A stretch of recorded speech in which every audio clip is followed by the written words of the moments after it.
Jain friends, I'm Major Gaurav Arya and you're watching the latest news of the day. You're already aware that Prime Minister Modi was in Moscow, now he's left for Austria, and he received the Order of St. Andrew the Apostle. Now this award is the highest honor, civilian honor, national honor that Russia can give any individual, and this has been given because the Russians believe, of course, President Putin believes that Prime Minister Modi has been instrumental in taking forward the India-Russia friendship to the next level, and that he has nurtured this friendship.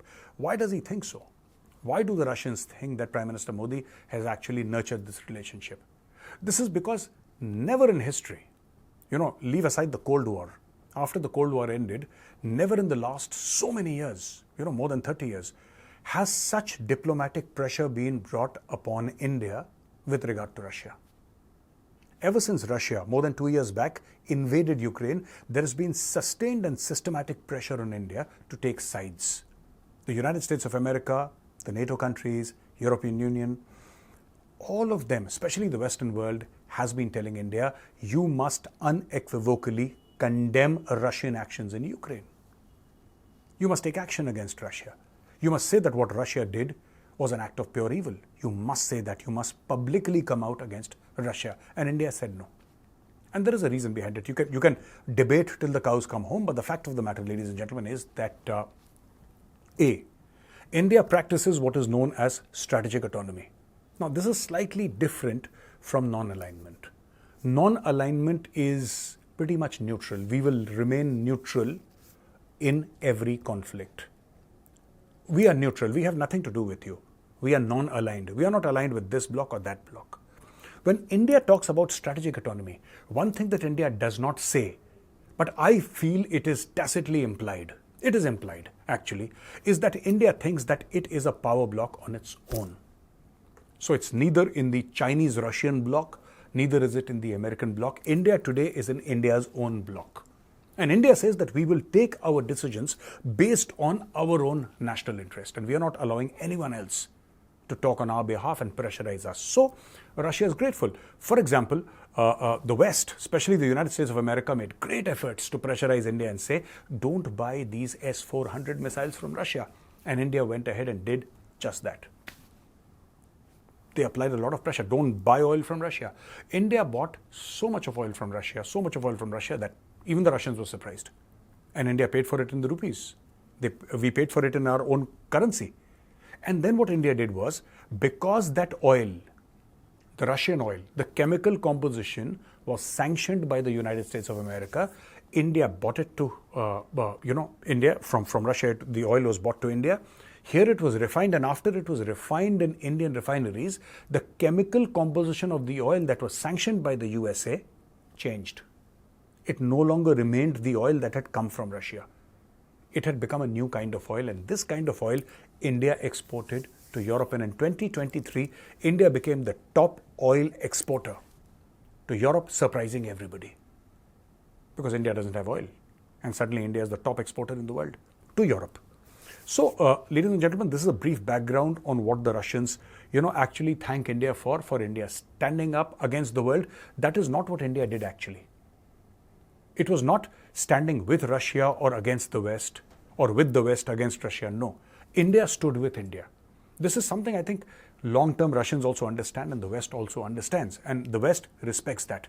The West was actually, when it started dealing with India a few decades back, when I say dealing with India, it was always dealing with India, but dealing with India more frequently and more openly, they actually wanted a larger version of Pakistan. Pakistan is always compromising. Pakistan is always 100% compliant. When America says something, Pakistan says, yes, sir. Now, India is not that kind of a country.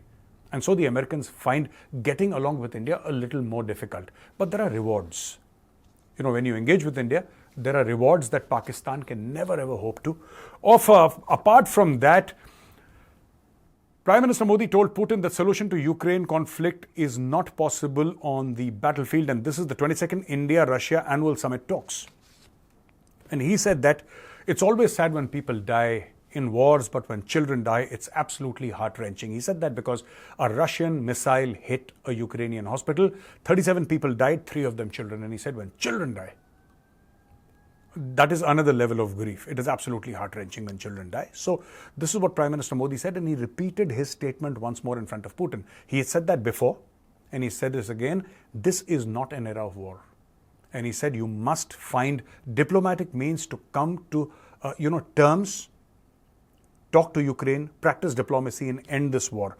This is what India has been preaching and sort of encouraging people to do. Now, Zelensky did not like this, obviously, when Prime Minister Modi hugged Putin, and Putin and Prime Minister, they welcomed, and he welcomed Prime Minister Modi and they hugged.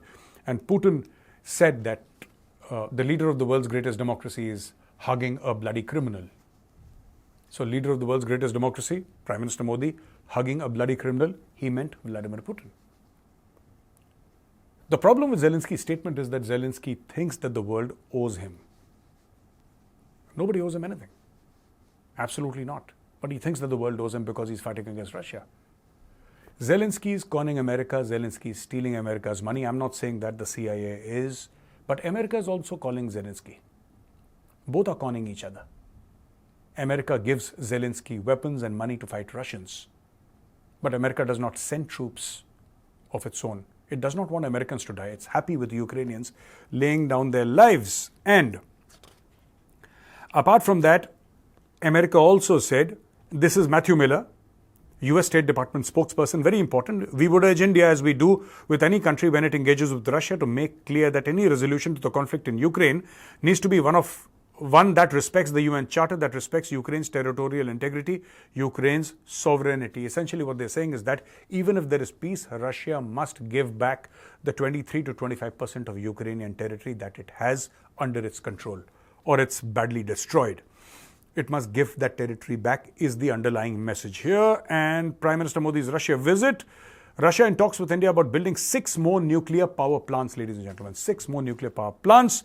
And Kudankulam power plant in Tamil Nadu, 1 and 2 are already operational, 3 and 6 work is in progress, and by 2027 to 28 they hope to have everything ready and on track.